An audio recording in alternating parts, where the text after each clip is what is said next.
What's extreme about your opponent's agenda? Open heroin injection sites in our community that she supports, that's an extreme idea. If there is an extremist between us, it's him.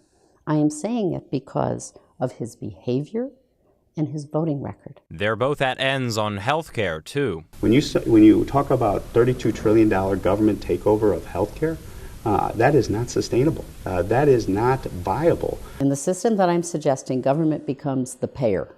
They are not the employer to the providers, nor do they own the drug companies. That's why Mr. Reed's frequent incantation that what I'm suggesting is socialism is just definitionally incorrect. Can we trust the government with more control over health care? Well, the government's done pretty well in the programs that it manages. I think people feel favorably about Medicare. What about something like the VA, though? There are a number of problems with the VA. Yeah, I don't think it's been managed properly, but it's a different model, by the way. The VA, the government owns the hospitals, and the doctors are employees. That is, thank you for clarifying for me, that is not the system that I'm suggesting. Reed now wants to incrementally reform different pieces of Obamacare, but he voted to repeal large swaths of the legislation in 2017. We want a better health care system for ourselves, for our families, and for our neighbors. Is that through the Affordable Care Act? The Affordable Care Act is not working. Obamacare is not working.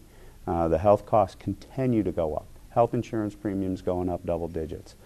Reed also helped craft last year's tax cuts, but he admits there's still flaws with the plan, namely its ballooning of the federal deficit.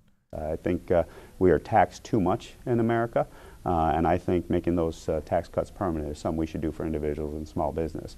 So then what we need to then do is focus on the spending side, and that's where I think we need to spend the bulk of our time going forward to get this debt under control. Mitrano agrees in making middle-class tax cuts permanent, but she also wants to put a sunset on the cuts for the rich.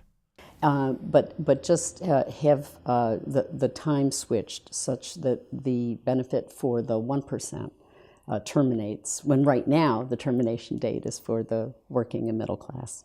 The 116th Congress will no doubt look different, including who leads the House.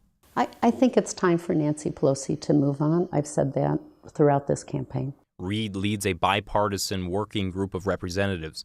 He's taking a different approach. He wants to support any speaker who will back changes to the way the House operates. Our group that is withholding its support for Speaker is going to change this institution for the good of America. In the scenario, if Nancy Pelosi agreed to the rules reforms as outlined by the Problem Solvers Caucus and the Democrats had the majority, you would be prepared to back Nancy Pelosi? I have indicated my willingness to do that in the sense of, but the good news is, because we tapped into something here early in this Break the Gridlock package, Steve Scalise on our side has embraced these rule reforms.